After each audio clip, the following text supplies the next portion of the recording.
one, do you think people are taking Asia Wilson's greatness for granted? And then two, what about Asia makes her great? Would you say? Uh, I mean, to answer the first question about do I think people are taking it for granted, I think that's what people does when they see dominance for a long time. You kind of just get used to it. Just like when somebody's trash for a long time, you just get used to it. So with Asia, I do feel like with Fee, rising and doing like Fee's been doing some amazing things. So now she has competition. So I don't know if they're taking it for granted, but she has competition. So it's a conversation one towards the other. Um, I'm a big Fee fan. I've said this for the past 2 years now. Fee is my favorite basketball player on the planet, not just in the WNBA. I'm talking about on the planet. Like Fee's my favorite basketball player. Um, the the thing that you kind of factor in and when you compare Fee in Asia is pretty much aesthetics, what it looks like. Right. Because like Asia is so dominant, Fee is dominant too. Yeah. And that's we have those conversations as well too about Fee. They're like Asia dominates, and I'm like Fee dominates too. It just looks different. Right. So Right. the thing that I think that makes Asia so good is like what Becky Hammond said is her efficiency. She do everything in 2 dribbles. Like if you watch all her games, everything is 2 dribbles. Like that's what she does, and that's like super super impressive. Like the fact that she doesn't need 4 or 5 dribbles to make a move. She's very reactive to her teammates passing her ball and have a good feel for the game. Her footwork is incredible. Then you put a dog in that too. It's like I understand the dominance is equal to Fee and Asia, but it looks different. Yeah. Yeah. Fee a dog too. It just don't look like it because her jump shot's so pretty. She fade. She got finesse game. She handled the ball a little bit more than Asia does. Right. Asia get down there and hit you with a shoulder, and she block your shot and get it off the glass. I saw a guy. She blocked the shot off the glass yesterday after she turned the ball, and it's just crazy.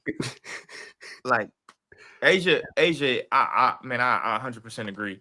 Man, Asia is like, I don't know if we tired of it. It's just she got competition. Yeah. That's all I think it is.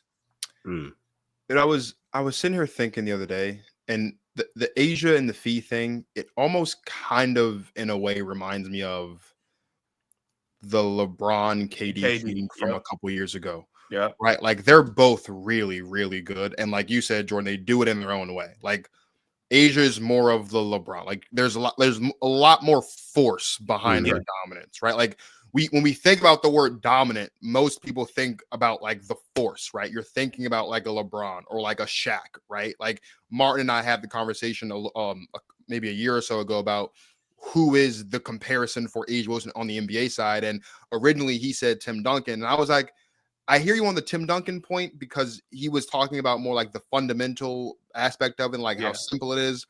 But I know every time Asia slams that left leg, bro, and she gets amped, like that's just a level. There's a level of force, a level of intensity, a level of animation to her game that people see it and they're like, oh, that's a dominant player. But like you said, Fee's dominant too. Yeah, really in the dominant. same way on both ends too. On both ends. And in the same way, Kevin Durant was a dominant player in his prime. It just wasn't as forceful, right? It wasn't as demonstrative, which is another word that we've used on the show before. It's like he was dominating, but you look up and he's having a great game, and you look up and it's, oh, he actually had 30 tonight, but you didn't know because it was coming like in the flow of the game, and he's not like taking dribbles and being forceful and banging bodies and things. And they just like when I think about the Asia and the Fee conversation now, that's kind of where I draw that comparison to, because Fee is dominant. Fee missed.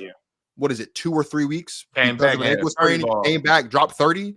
Like that's dominance, bro. Like that's a level of dominance. There was a point earlier on the season when she was the first player to lead the league in scoring for how I think it was like 5 weeks or 6 weeks or whatever, while shooting 50, 40, 90. Like that's dominance. What she is doing is dominant. It just doesn't have that force behind it, that oomph behind it. And so I think people don't always want to attribute the dominant word to Fee because for some reason we've equated dominance to be force or impact or like oomph and intensity. But it's like players can dominate without having without having that demonstrative game about. Like Tim Duncan at one point in his career was a dominant basketball player, but he didn't have a lot of force and a lot of oomph in his game. That didn't mean he wasn't dominant. So I think about Asian Fee, that's kind of like the comparison I think about. That's a great point. They are both dominant. They just do it in their own way. I also think, you know, and I said this too. To me, Fee, like Martin's right with the Tim Duncan and things like that. But if you look at her mannerisms, like, you know, the way she plays, she has a lot of Michael Beasley, like the stances, like her stance, how she. You talking about Fee or Asia? No, Asia. Ooh, bees. Did you put that on thread? Did you say that? I saw. Yeah. I saw you say like that. She has a lot of the same stances, the craftiness, turning in throughout a contact. I know people look at Bees as maybe you think he underachieved as an NBA player. Skill set. Go look at Bees' skill set. He has so like his skill set is unbelievable. Yeah. But Asia has that same kind of skill set, like the way her feet looks, you know, when she, like to me, the most important thing is when she makes contact and she counter out of it, it looks just like Bees. Like look just like him. Her jump shot is almost similar to him as well, too. Yeah. You know, obviously Asia is at a level where some people look at Michael Beasley and say that's disrespectful, but no, I'm talking about skill for skill. That's what it looks like. Like I'm sure I can make a compilation of Asia and Bees and see them doing the exact same thing. Yeah, but you know, that's for people to do with that what they want to do with that. So I love that comparison, Jordan, because the name I've heard a lot of people bring up on the NBA side to compare is Chris Bosh, another lefty, you know, floor spacing forward. And we know Bosh was, you know, an elite player in his prime and all that. I don't know if he had the footwork like Asia though. I don't know. I don't know. That's what I say. And so I like how you bring up Bees and Jordan. This is where when we had the Fee and Asia conversation a little earlier in the season, I made the case for Fee. I felt like I felt like, you know, first like little stretch of the season, Fee was just playing a little bit better. I'm like, listen, based on where we are right now, Fee, it might be best in the world, might be 1A, 1B, but I'm like, I made the case for Fee. And one of the things I said was I felt like with her handling the ball more, like you said, with her being like a little bit more of a guard, I was like, I feel like Fee has a little more range to what she's doing. I think she's operating in more spots on the entire floor, where Asia, even though we know she can step out, shoot the three, she's not just an inside player, just not strictly a post player. She is mainly a big, like she's a big, you know, like that's primarily where she operates. But the more you watch Asia, the more you see that, again, she's not just a traditional big. For you to even bring up Mike Beasley, like I hope people even realize like how significant that is, that you would even bring up a cat like Beasley, who's a wing, who is a crafty, in his bag type of wing with footwork and all kinds of shot creation ability. The fact that you would even compare that to Asia, I honestly see her as like more and more of an anomaly, bro. Her shooting ability, I think, is the main thing that's like blowing me away, bro. 100%. Like, and that's where I see the Chris Bosh thing come up, because it's a lot of like catch and shoot, 15 to 18 feet, right? Pick and pop game, catch and shoot. Like it's a lot of that simple stuff. But then she starts going off the dribble a little bit, the forceful drives, the stop and pivot and turn away and fade away. Work pick and roll a few times. Man, like all the options that she pulls out, it's like, yo, and I do think though, I put this on threads. I think it's though interesting. Like there's a lot of similarities between Asia and Fee though. I think that's what makes the comparison really, really cool and also really challenging, is that when you see them operate, it's a lot of the same stuff. The high motor, they rim run, right? They're in the paint, protecting the rim, contesting things at the rim, right? Post up, one-on-one isolation in the post. They're both a bucket. They both have the post fade. They both can do the pick and pop, pick and short roll game. Like there's a lot of similarities, but you made a good point. It does look different in terms of the force, as Marcus put. Asia has a little more, you know, girth to her. Like I said, she feels more like a big, even though she's got the versatility. Fee kind of feels more like a wing Yep. / forward, right? So there's a lot of similarities, but it still does look different. I think this is why I don't necessarily look at Asia as a center. You know, I've always looked at her as a power forward. Like, I'm thinking of it like this: put her next to, how tall is Asia? What, 6'3", 4? 6'4", 6'5", something like Put that. somebody 6'7", 6'6" next. Put Camila Cardoso next to her. What does that lineup look like? He's just playing a 4. It's a 4. Yeah. So, and she's comfortable at it too. Like, yeah. like she may even be better at the 4. So that's how I always looked at Asia. I never looked at her as a center. I just looked at her. She's the tallest player, so she has to play that on most nights. So that's why it's easy for me to draw the comparison with Michael Beasley, just because he doesn't necessarily play just like, you know, she's not a, who's a center we can say to play in the post the majority of the time? Tim Duncan. Like, she fundamental is Tim, but she doesn't do that all. Tim's not doing what Asia doing on the perimeter. No. So I feel like that's the thing for me, why it was easy for me to make that comparison with her and Mike Beasley. I think too, that expansion of her game though is the other thing that makes her great, right? Like her recent expansion of the last like 2 or 3 years of taking more of those 3-point shots, even taking the deep twos, because for a long time, Asia Wilson was in the paint and Angel Wilson was shooting below the free throw line. The last couple years, she's been shooting more at the elbow. She's been shooting more at those deep twos, and she's been shooting and hitting threes. That part of it as well has enhanced her greatness, because now it's like, you're seeing now that because she's able to add that perimeter aspect of her game, all of the stuff in the mid-range and below is even more effective, because now defenses have to defend her the moment she steps, not the moment she steps across half court, but the moment the offense gets set in that half court, like they have to pay attention to her even more. That part of it as well. The other thing too, like, we love talking about Asia as a scorer. We love talking about Asia as a defender. Asia Wilson's a good passer.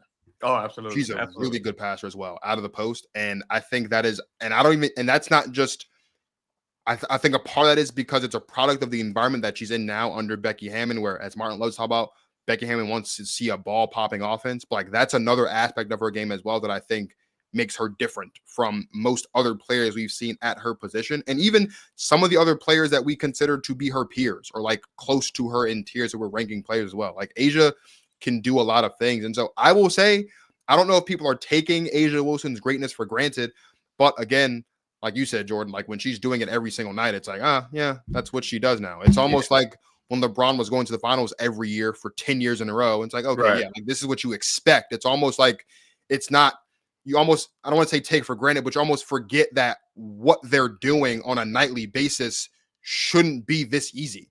Like, I shouldn't be looking up and saying, oh, Asia had 30 again, no surprise. Like, that should kind of be like, oh, geez, Asia had 30 again. That's really, really impressive, because she is playing against 100%. The best players in the world. Like, it's I think it's one of those things where you really have to like take the fact that she's in Atlanta getting MVP chance, and you could feel like watching that game, you could feel and hear the crowd reacting to her hitting the 2 threes in a row, blocking shots. Like, you could feel the crowd being more and more in awe of what they were seeing.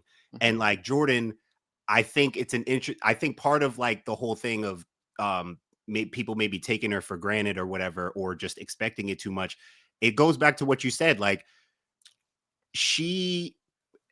this is a fascinating thing about Asia we've talked about. She could be considered the best scorer in the league, bro. Yeah. She could be considered, I mean, she has led she's up there at the top, obviously, in scoring per game, but just in terms of the ability to get a bucket, she can be considered the best, one of the top scorers in the game. And watching her score the ball isn't always this, elaborate multi-dribble, side to side, hang you, tween, you know what I'm saying? Like, it's 2 dribbles, right? A lot of time it's just a forceful drive.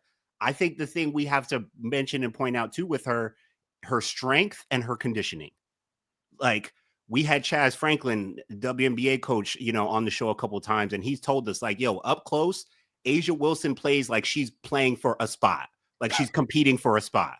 And ever since he told us that, the more I watch her, I'm like, man, I get it. I see it. Like, she's very accountable. She's very accountable. Very accountable. Very accountable. And like once if she goes on those dive cuts right into her left hand, one dribble, two dribble, like you said, shoulder into him, it's a foul or it's a bucket. Like it's simple stuff, simple reads and even the jump shots, like it's not, I mean, listen, she got the pull-up game. She hit a 2-dribble pull-up last night in Atlanta. I was like, good Lord. That's on, yeah. The pull-up game is there too, Jordy. The pull-up 100%. game is there. But a lot I saw of it her is run so pick and roll a few times. God, bro, like I do that a few times. As Becky said, it's efficient. Like she gets the baby jumpers, like she gets the easy, the simple baskets, not the loud, like entertaining baskets. So I think that's part of it too. Like she's racking up the numbers, whether you are, you're a WNBA fan or you hearing the name A'ja Wilson, it's like, she's the best. Like so until you get a chance to really watch it for yourself, either in person on TV, like you got to really watch it a few times to be like, oh, that's why they say she's on top. That's why she be getting all that. Cause you can't stop the girl. She's too strong. She's too skilled. She shoots over you. Like Jordan, most of her game is just shooting over people. Yeah. I'm watching her. I'm like, bro, 2 dribbles. She turn back. It's just a shoot. She will shoot over you most of the time. She creates advantages within those 2 dribbles that I think people don't recognize. Like her first dribble, she can either go by you with it, or if you cut her off, she's able to counter. So that's why she only uses 2 dribbles, because the advantages that she create off the first one. The second one is just a counter. That's right. The first one, she see if you can take her bump. If you can take her bump, she's going to counter. If you can't, then she's just going to shoot over you, or she just go all the way to the basket. So I think that's what people, kind of miss, until you slow it down and you think about why she's doing only 2 dribbles. It's simply because of that part only. Yeah. Man, that shooting touch, I'm telling you, it blows me away from baby jumper 5 to 10 feet to long twos, like and then we know she can step back behind the 3. Like her shot, man. We talked about Cam Brink's shot being pure. Yeah. Every time I watch A'ja shoot the basketball, I'm like, man, Jordy, I would love to hear from A'ja, like what her shooting regimen and process has been like over the years. Cause man, that thing has become mechanical. That thing is she got a nice rotation on it too. Oh man, that thing is a beauty, man.